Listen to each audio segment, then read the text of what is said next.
Muito bem, sejam bem-vindos a mais um quadro de entrevistas aqui para o canal da Eu Quero Investir no YouTube. Hoje recebendo mais visitas, o pessoal da Trafalgar, o Ettore, o Roberto e a Aline estão nos visitando para uma conversa aí sobre cenário, sobre risco, sobre crise e outros assuntos que vão surgir ao longo desse bate-papo. Mas antes eu gostaria de pedir o seu joinha e a sua inscrição aqui no canal para que a gente possa seguir trazendo mais convidados de relevância. Nós voltamos logo depois da vinheta.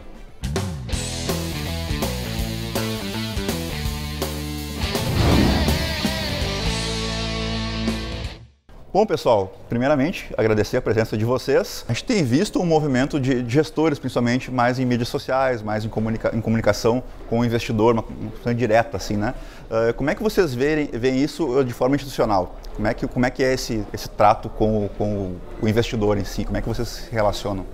Na Trafalgar, a gente tem uma filosofia de não ter um superstar. A gente faz um trabalho muito em equipe. Então, não existe um gestor de um fundo específico ou outro gestor de outro fundo específico, mas sim um time e a gente coloca ele acima de qualquer pessoa. Hoje em dia o cotista, ele não quer mais pegar o dinheiro dele e colocar numa caixa preta. Ele quer entender a cabeça do gestor, o que ele está vendo para o cenário, por que ele tem aquela determinada posição e ele quer ter um contato direto com o gestor.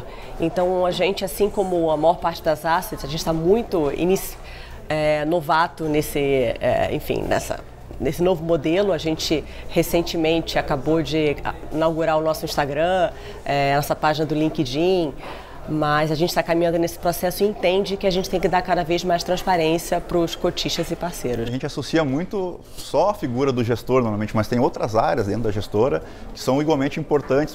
Poderiam falar um pouquinho da área de risco? Como é que vocês mantêm o time junto, né, para dar o resultado final lá na frente? Nós somos uma equipe de gestão, a gente não é um fundo, nós somos uma empresa de investimento, né, que tem uma filosofia de investimento, que tem o DNA da cultura dela, todo mundo está super alinhado com os compromissos do DNA da empresa, cultura da empresa, filosofia. Todos são sócios. Todos são sócios. Então, você tem equipe de investimento, aí você tem gestão de renda variável, gestão de renda fixa, macroeconomia, commodities, crédito, isso tudo faz parte dessa equipe, né? Você, além disso, você tem a parte de relacionamento com o investidor, certo? O relacionamento com o investidor para fazer isso que a Aline falou, para dar mais transparência, para passar, né, um pouco do que a gente representa, o que vem em primeiro lugar para a gente, né?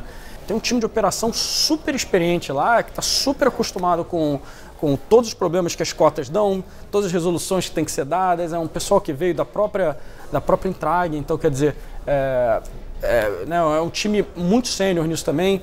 O nosso COO, o nosso Risk Officer também é super experiente. Então é a equipe inteira. Corrija se eu estiver errado, mas me parece que vocês têm um diferencial interessante, que eu percebo, assim, tem um olhar muito atento para a América Latina, né, para a América do Sul. Isso acho que é um diferencial que vocês têm, assim, que eu percebo. De onde surgiu essa estratégia? Como é que funciona isso lá dentro? A gente percebe que os países latino-americanos eles têm algumas semelhanças importantes, né? A primeira delas são rupturas políticas quase que constantes, né? Uma hora extrema esquerda, uma hora extrema direita, aí o centro faz uma transição. Além disso, são países que conviveram com pacotes cambiais muito mais constantes do que outras regiões geográficas do mundo. E por fim, os países que não necessariamente estão no mesmo momento do ciclo. O formato de análise de investimento que a gente usa para o Brasil, a gente usa o mesmo para esses países da América Latina, e não só isso, a gente usa para outros países desenvolvidos também, Estados Unidos, Europa, eventualmente algum país asiático, mas o foco e o olhar para a América Latina é porque o nosso processo de investimento que funciona para o Brasil, funciona para esses países também. A América Latina não veio à toa para a gente, né? Ela é um reflexo das experiências que a gente teve, né? Do que a gente viveu profissionalmente. Antes de fundar a Trafalgar, eu era responsável pela América Latina no UBS, dentro do time de emerging markets. Não só a América Latina, como eu vi muita Ásia, eu vi muita coisa, né? O Felipe, que trabalha também com a gente, na nossa equipe, né, de gestão de renda variável, antes também de se juntar à Trafalgar, também logo no início da empresa, ele também integrava o time de América Latina do JP Morgan em Nova York. Então foi 8 anos ou 9 anos de JP Morgan, não lembro bem, a Aline também, né, Aline? Falando um pouquinho da sua experiência de Latam. Durante 15 anos tocando as estratégias de Latam e especialmente nos últimos anos fazendo fundo especificamente de México. Então uma experiência que a gente passou os últimos 15, 20 anos fazendo América Latina. Então, por que não aproveitar essa experiência, né? Focar só em 150 ações líquidas no Brasil, quando você tem um universo de 300 ações na região inteira. Então, a gente pode buscar as melhores ideias, não só no Brasil, mas em toda a região. A gente está vendo um movimento de migração forte da renda fixa para a renda variável, né, em detrimento da taxa de juros. Como é que vocês enxergam esse processo, esse aprendizado que as pessoas vão ter que ter, algumas na dor, outras não, né? Como é que está sendo isso para vocês? O Brasil, como muitos países emergentes que viveram anos e anos de juros de quase 2 dígitos, né, ou até mais de 2 dígitos, as pessoas tinham a cabeça, na hora de investir, daquele 1% ao mês, 0,7% ao mês, 0,4 ao mês, e agora até mais baixo que isso. Então é muito natural você escutar aquela pergunta, pô, mas o fundo de vocês dá quanto ao mês? Né? Então é quase um processo de educação financeira, né? Que vai fazer esse investidor sair do fundo DI, ir para um fundo de crédito e ter uma exposição a multimercado, depois ir para os fundos long bias e por fim chegar nos fundos long only ou nas ações. O assessor financeiro tem que trabalhar o cliente migrando ele gradualmente para essa faixa de risco maior. Especialmente quando você fala de bolsa, renda variável, as pessoas precisam entender que elas não estão comprando um ticker na tela, elas estão comprando, ela está virando sócia de uma empresa, de um negócio. E por trás desse negócio tem ativos, tem pessoas, tem lojas, tem fábricas.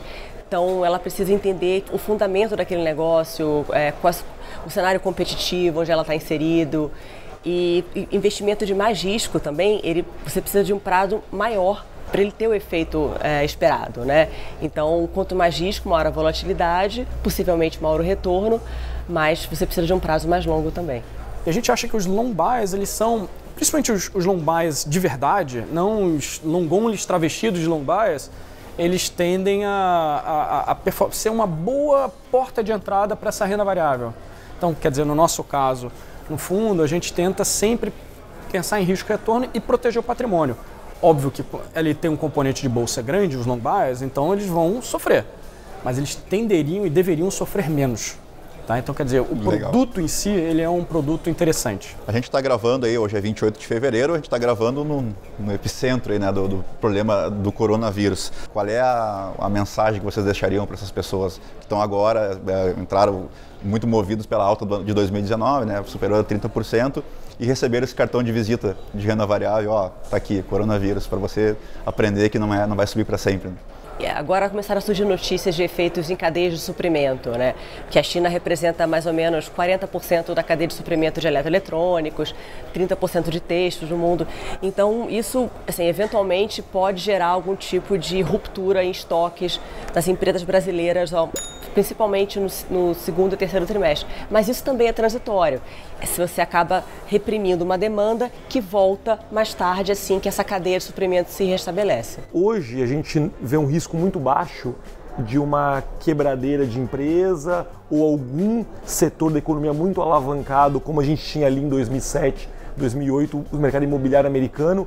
Então hoje a gente não vê, ainda mais com um mundo muito líquido, de muita injeção de liquidez, a gente vê com muito pouco provável que essa disruptura de cadeia de suprimento vai gerar uma quebradeira de alguma coisa importante. Se for possível a gente avançar nesse ponto, como é que funciona o processo de escolha de ativos, de cada estratégia que vocês utilizam, como é que as equipes são formadas, como é que é essa troca de ideias entre vocês? Tá, no Trafalgar Royal, né, o Long Bias, predominante, obviamente, uma carteira estrutural de bolsa, certo? Onde a gente, em América Latina, vai buscar as melhores ideias. E as melhores ideias o quê?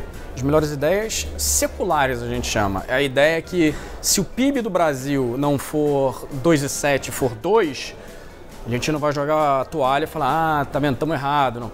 São ideias seculares, entendeu disso? Isso é um paralelo com a experiência que eu tive de emerging markets, né, de mercado emergente. que para o Alibaba não fazia a menor diferença na China se a China ia crescer 6,7, 6,5 ou 6, ou 5,8, não interessa para o Alibaba. O Alibaba tinha um caminho secular a percorrer ali. Então a gente traz essas coisas para o nosso horizonte hoje, para a nossa vida e América Latina. O norte é o mesmo, às vezes diferencia um pouquinho de como vai chegar lá, quanto tempo vai chegar lá, mas o norte para todo mundo é mais ou menos o mesmo. E a gente traz isso para a nossa realidade e a gente consegue, de alguma maneira, analisar de uma maneira bem profunda os ativos que a gente julga seculares. Então, essa é uma parte estrutural que é super relevante no long bias. E a outra parte que é super relevante no long bias é como a gente vai posicionar uma carteira de curto, médio prazo. E aí entra não só a equipe de renda variável, mas entra o Ettore, entra o Guilherme, entra o Paulo, entra todo mundo. Entendeu? E aí a gente vai tentar discutir que fase do ciclo a gente está. Se a gente está em momento de tomar mais risco, está em momento de tirar mais risco, qual é o cenário base, quais são os cenários alternativos, existe proteção para esses cenários alternativos? Se sim, quais são? É os guarda-chuvas no dia de sol, entendeu? Tá bom, vamos comprar esse guarda-chuva aqui, tá sol hoje, mas vai que chove amanhã, vai que estamos errados e amanhã chove. Então quer dizer, é assim que a gente tenta, que proteger o patrimônio dos clientes, eventualmente, se o cenário base que a gente imagina que vai ser, ou momentaneamente não vingue, ou realmente vire e a gente esteja errado e ele vá para um caminho... Então a gente não vai fazer sempre um all-in no cenário base, a gente vai ter o cenário base, cenários alternativos e aí pode ser em renda variável, pode ser em renda fixa, pode ser no câmbio, nos juros, commodity, crédito. A cesta é variável. A cesta é variável para esses ativos de curto, médio prazo, para proteger o fundo de cenários alternativos ou potencializar o resultado, se a gente achar que tem que potencializar. A gente tem uma base de dados, tanto de preço de ativos como indicadores macroeconômicos, desde o pós-Segunda Guerra, para muitos países. Então, facilita muito, por exemplo, primeiro caso de coronavírus, primeira coisa que a gente fez, vamos olhar o mercado, como ele se comportou na crise da SARS em 2002 e como ele se comportou na crise do H1N1. Como que os mercados performaram, em quanto tempo. Então, engraçado, o S&P, por exemplo, Bolsa Americana, ele caiu 14,5% do pico até o vale da crise da SARS. Muito próximo do que aconteceu agora. Então, já dá um indício que se não tiver um problema estrutural com as empresas aí na cadeia de suprimento, o S&P já está num preço razoável. Mesma coisa para as moedas. Nesse período da SARS, o dólar desvalorizou no mundo e não valorizou. Então, eventualmente, temos oportunidades agora. Aí, a gente usa o passado para ele dar um clique para alguma coisa atual e a gente vai a fundo no cenário atual para ver se faz sentido mesmo e se a história vai se repetir. Para a gente encaminhar o encerramento e não encaminhar falando de crise, falar de coisa boa, né? Se você deixar, como você falou no início lá, que a visão de longo prazo ainda é bem otimista, então deixar uma mensagem otimista para os cotistas da Trafalgar, ou para você que está nos assistindo no canal no YouTube. O que vocês esperam aí para 2020? Assim, na parte macro, a gente é uma casa mais otimista com o crescimento brasileiro estruturalmente falando. Obviamente, esse ano não vamos crescer os 3% que parecia que a gente ia crescer em meados do ano passado. Vamos crescer mais próximo de 2%. Mas o ano que vem, o processo estrutural de juro mais baixo, reformas andando, aumento da poupança, aumento do investimento de longo prazo no país, crédito expandindo, desbancarização, agenda micro, vai continuar e vai fazer o nosso PIB crescer de uma forma maior do que os pares em mercados emergentes. Então, a gente ainda está convencido que o Brasil está num caminho bom em termos macro, de crescimento, e que o juro baixo veio para ficar por um tempo maior. O Selic pode, eventualmente, no início de 2021 subir um pouquinho, mas não vai chegar nem perto aqueles níveis de juros de 2 dígitos que a gente viu no passado recente brasileiro. Então, a mensagem é de otimismo, sim. Eu acho que no lado das empresas, assim, ano passado foi um ano de beta, né? Basicamente todos os ativos da Bolsa subiram, menos bancos e commodities. E eu acho que esse ano vai ser um ano mais de stock picking. Então você vai ter que buscar as melhores empresas, que têm a melhor execução e as que provavelmente vão ter o maior crescimento de lucro. A carteira estrutural ela muda muito pouco. Como eu falei, se o crescimento for 3 ou 2, não vai fazer diferença porque a gente está pegando coisas seculares. Empresas exponenciais, a gente tem bastante tecnologia nos fundos, né? O acordo comercial entre Estados Unidos e China fez com que a gente estendesse esse ciclo americano um pouco mais, né? E a gente usou esse momento dessas quedas que tiveram para a gente aumentar posições em commodities. A gente acha que commodities é uma boa alocação de capital. As empresas estão baratas, não só no Brasil, você pega uma Ecopetrol, você pega a Southern Copper, você pega outras empresas também estão baratas. Então a gente está fazendo uma alocação mais forte em emerging markets, em mineradoras e petróleo, obviamente mais tático, mais curto e médio prazo, mas a gente está fazendo isso, está aproveitando desse cenário para poder fazer isso. Bom, Ettore, Roberto e Aline, agradecer imensamente a presença de vocês, foi um prazer receber vocês aqui, o bate-papo foi muito bacana, espero que você aí do outro lado tenha gostado também. Se gostou, deixa o joinha pra gente, inscreve-se aí no canal da Eu Quero Investir no YouTube, para que a gente possa trazer mais convidados para falar para vocês um pouquinho mais como funciona esse mundo por trás das gestoras. Um grande abraço e até o próximo vídeo.